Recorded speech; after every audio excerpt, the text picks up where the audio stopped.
case. All the outcasts.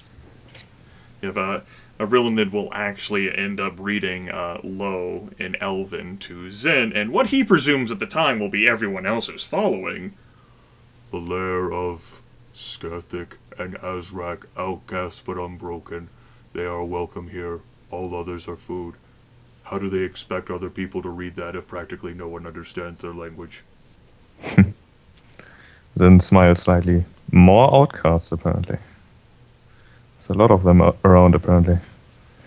Rilinid slowly nods and then says, where are the others?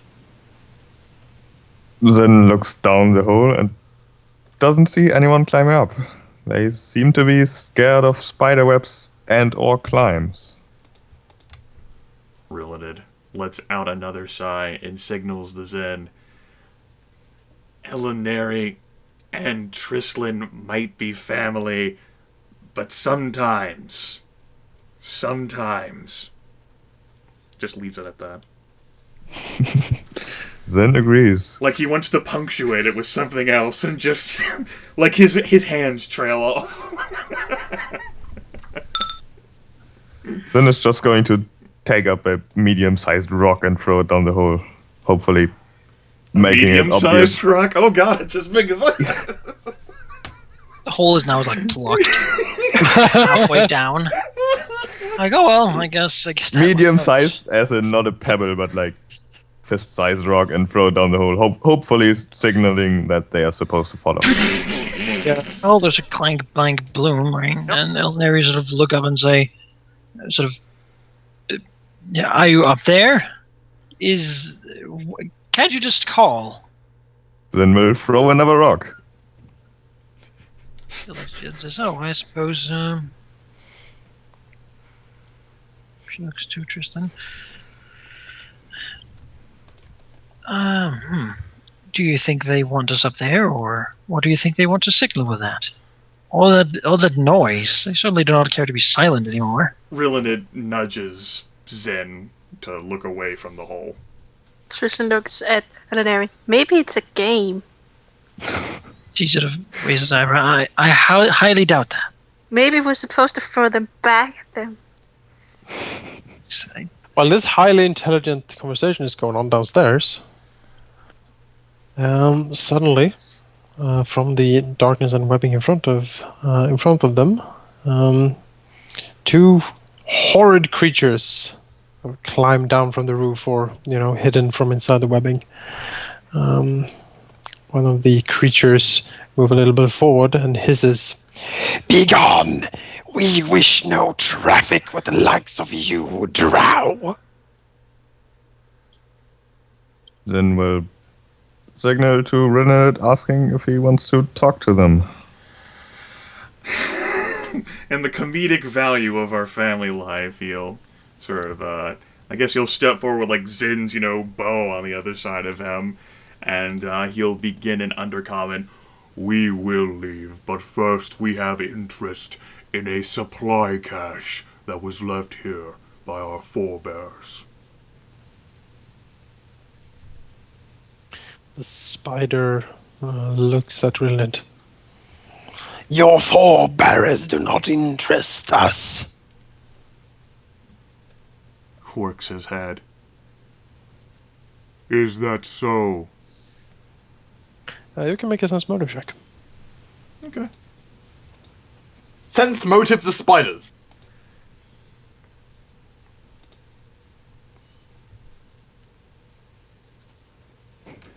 Done and done. You get the feeling that this spider in front of you is not perhaps as. You don't feel that the threat is perhaps altogether sincere. Rilinid lets that is that so hang, and says, it would be unfortunate if just a simple location quest came to bloodshed.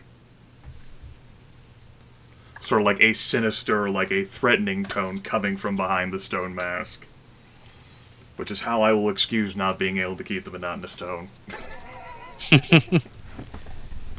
Meanwhile, Tristan goes, "Oh my god, look!" to her dear brother, who's blind. Meanwhile, Rain. Oh my god, Rain, look! is the I irritated can't sigh. see. Oh yeah. And she smiled. What is it, Trislan? Why do you invade our lair, Drow? As I said, we are looking for a supply cache left within this area. If we could but find it, we would leave your lair and your hunting and your petty hunger in peace. What do you give in trade? Meat, perhaps? Prey, yes? Rilinid quirks his head. It would be unfortunate if the deep gnomes who send their caravans learned of your lair, outcasts. The spider skitters and then looks over to the other one and speaks in Skizral. And is clearly not prepared that really will understand this. They are looking for their cache, Azrak. What do we do? Do we fight them? Oh, elven meat is very tasty, it is indeed. At this, Azrak looks over with his many eyes. Yes, yes, it is, my love. It is very sweet indeed.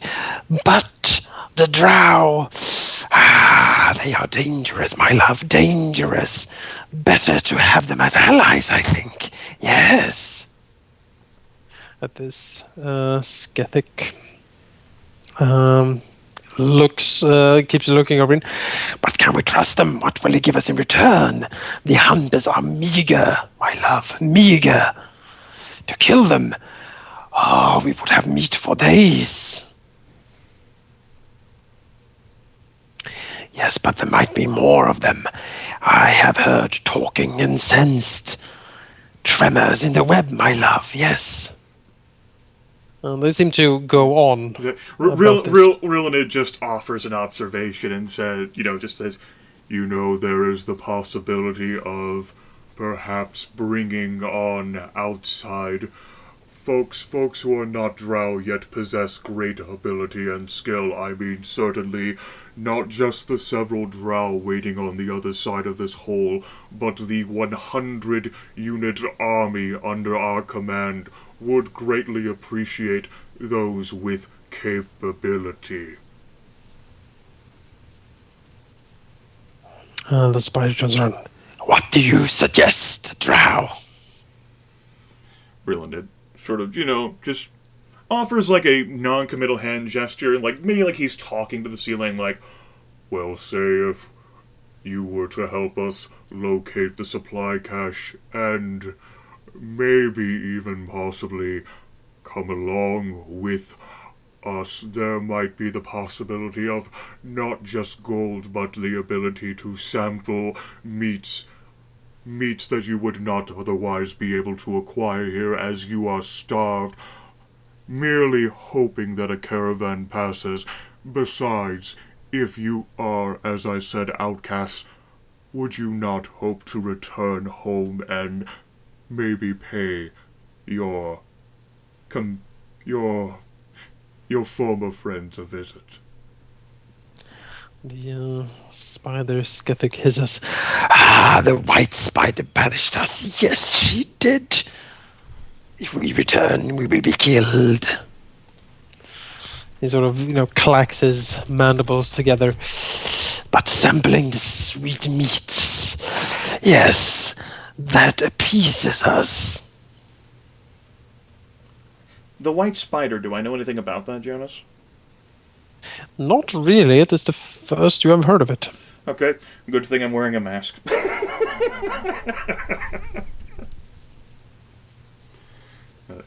They sort of clack their mandibles and look at each other, sort of gauging, and you can sense they're weighing whether or not to basically try to attack and kill you all. But they seem to, the sweetmeats seems to be interesting to them. Rilinid says, Of course, you could always not accept this offer and attack and perhaps even succeed, but who knows how many weeks might pass, for even if we die, the deep gnomes will fall, and there will be no more passing meat. The spider hisses. And you promise us food, riches, yes? Rilinid ends up, swaying his head from left to right and says, "For great service and assisting us in finding this cache, food and riches are both within your grasp." They glance at each other and then start speaking to each other in Skisral again. What do we do, my love? I am not sure. The pickings are meager indeed. Perhaps this is an opportunity for richer hunting grounds. Yes, quite. Yes, I think you are right, my love. I think we should perhaps see where this leads, yes? And sort of clicks its mandibles. The bluish spider then turns over to Rilinid. Very well then, Drow. We shall help you, and in return, reap our rewards, yes? Rilinid nods. "As you would deserve for exemplary service." If a spider could smile, you're sure it would. Its mandibles raised. Yeah, raises the mandibles. And deep within his mind, he is amused at the whole concept of negotiating with people of all sorts today. This is normally not his standard fare. Look who's collecting pets now. I don't think pets, these. no. No, these are not my pets. He does not sleep with them in his bed, sort of Cuddled up. I don't let them nibble on my nose while I'm asleep, or mew no. at me and scratch my leg. No. You have to go But, and feed them. Perhaps a new place for all the gnomish dead. Say it up. It says, "But first, as stated before, we are interested in locating the supply cache. It is in this area." Sort of leaning forward. "Do either of you know of it?" The blue spider hisses. Yes, we know about it. I will show you the way. You need to climb down again, yes. Rilinid nods with that and says, "Indeed, I will signal to the others that are with us that you are not of harm, but before we go down, you two should first. After all, you are better climbers, and who better to learn from than the Skisral?" The spider shoots him a glance and then says, very well, Drow. Turns around. Azrak, gather up the nest. It seems that we are to be moving soon. Rilinid will sort of look at Zen and offer up sign language saying, "I bet Alauneari is gonna love this." Zen just smiles. And you'll call down down the hole, saying, "We've got company approaching. They are not hostile, and neither should you be for the time. We have engaged in diplomacy, and they have seen that perhaps taking their designs on the move would be for the best." Just all sort of flowery speak. Mary sort of raises an eyebrow, considering this. She gets a little excited thinking whatever might come down this chute now.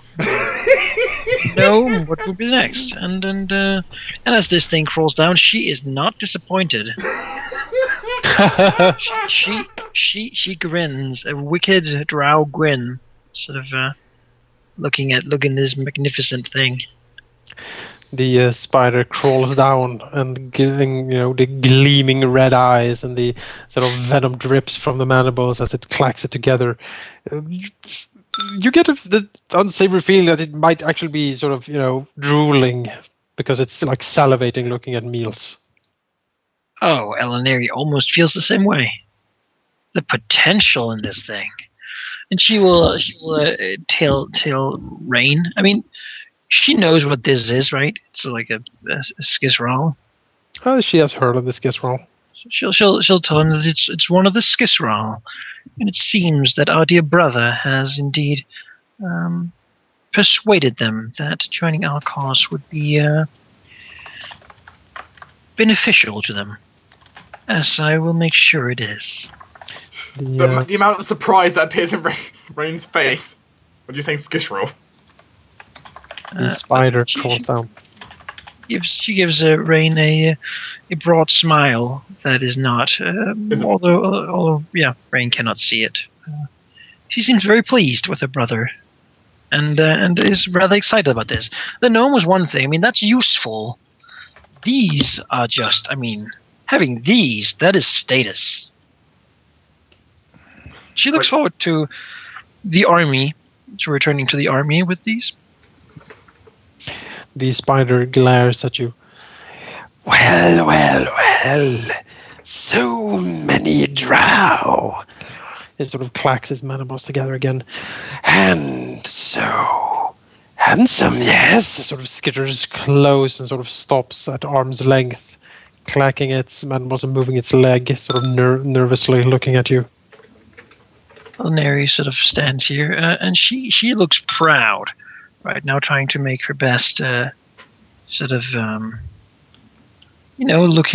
her best queen look, if you will.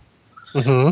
Trying to stand tall and mighty and majestic, and in her own way, seeming a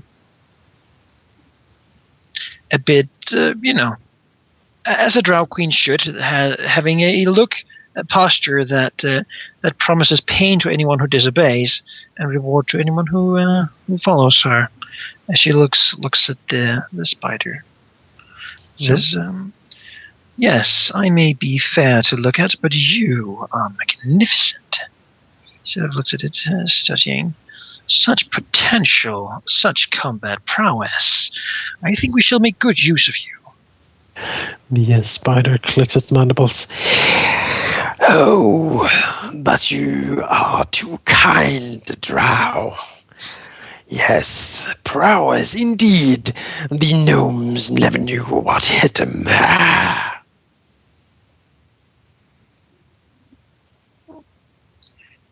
She nods and sort of looks at it.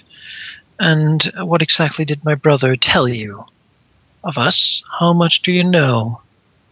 Do you know who we are? He told me only that you are seeking an ancient drow cache in this area, and in return for providing the location, we would be rewarded with gold and meat, sweet, savory meat. She nods and says, I see. And you, of course, were wise to pick this. She looks at you. Work, however, comes as always first. But, she looks at it, sort of smiling. You do seem up to the task. I am Skethik, outcast from the White Spider, but unbroken. Yes, I can see. I am Zyn Vytharia. She sort of, drags the word a little, but matron of House Vytharia. These are my siblings. You have spoken to two, and these are the rest. She gestures to Rain and Triss. Ah, yes. The matron. I can understand that. It seems to click its mandibles and seems to appreciate the female dominance of the drow. Yeah. Smiles. We also have another companion.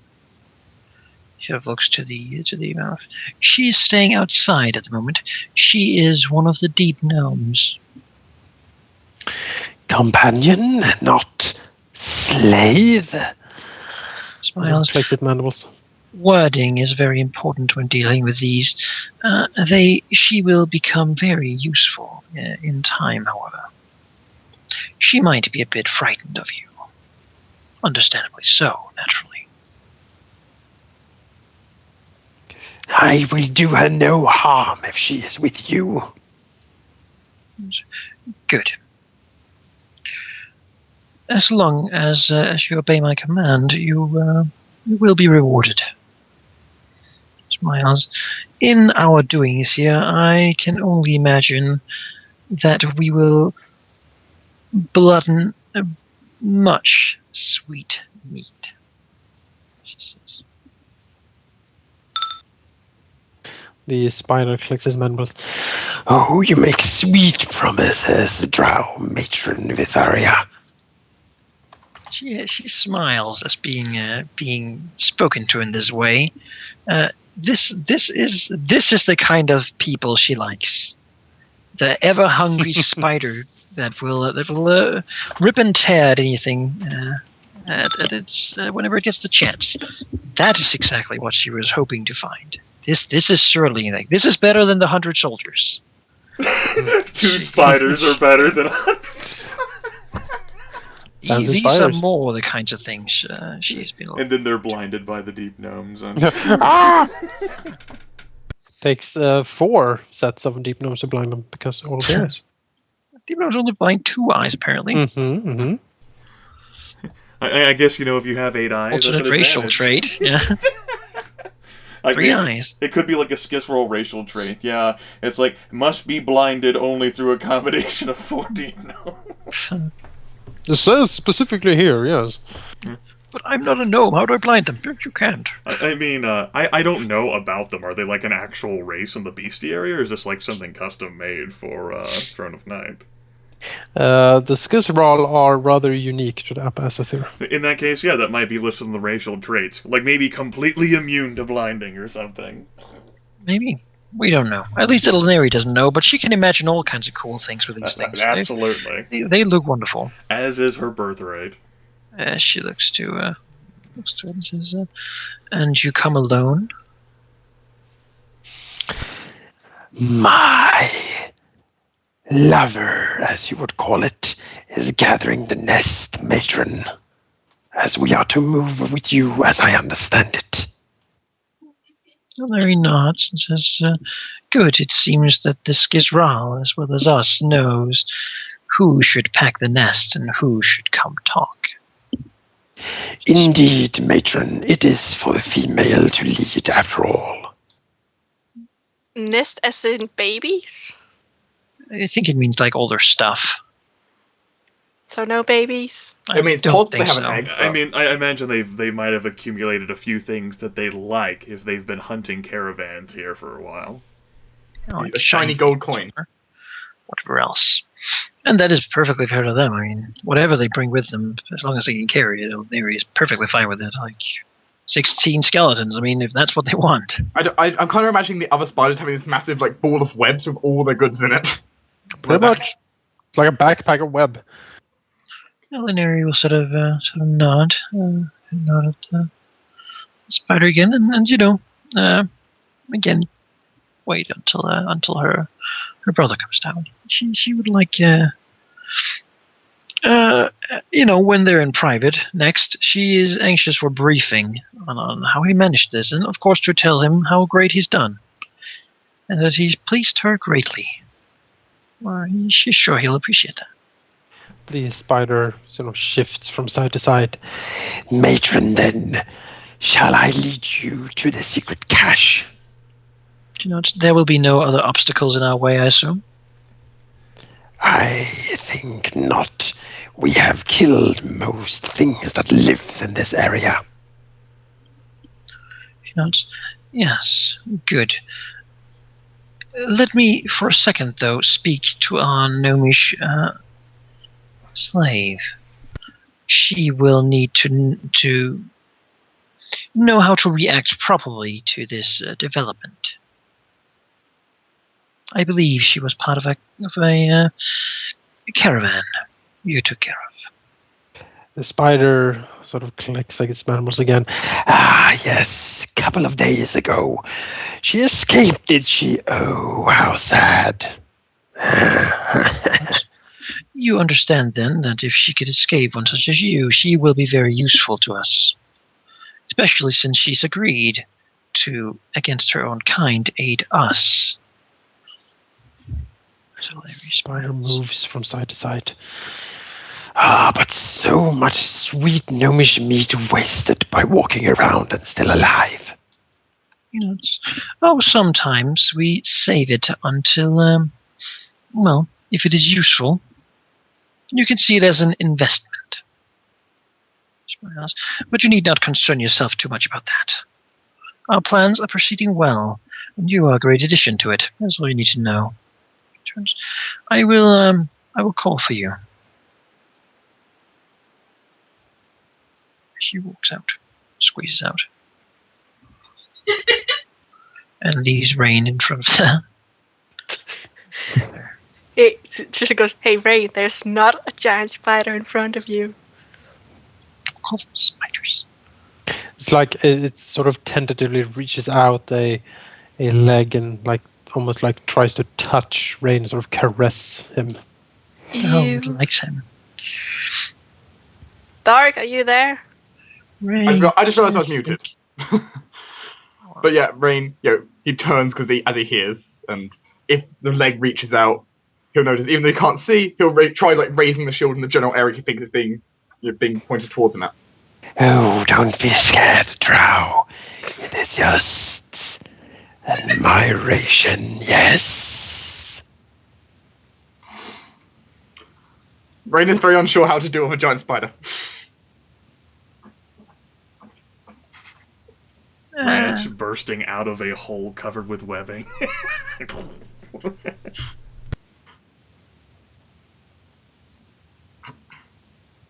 Ivy looks down at Alauneari. You can't be serious. Alauneari looks to Ivy.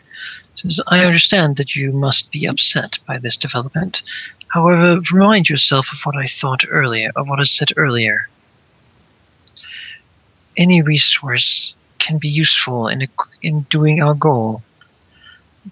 Besides, it seems that my brother has talked to them, reached some sort of understanding. I'm not sure yet, but he wishes, it seems, peace with all things. Hence, our exile from the rest of our kin. She looks into it. I'm not sure. They're giant spiders. They're gonna eat us all into sleep.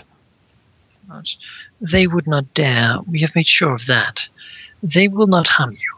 She sort of reaches out her hand to, sort of reaches for the gnome's shoulder to reassure her of this. Ivy looks very uncomfortable at this, but silently nods. We must, with all creatures, even vile as they may seem, give them a chance to prove that they can be useful and that they are worth keeping. If we do not give them a chance, are we not as bad as the ones we seek to change? So, I guess. we cannot judge them simply because they need sustenance. I know it must be difficult for you, and I'm sure it is equally difficult for them to work with us, seeing what their kind usually thinks of us. We are indeed an unlikely companions, but that makes us all the stronger, I feel. That's if you say so. She shrugs. Just don't let them get near me. She nods. They shouldn't. She sort of gestures for Ivarna to step a bit back.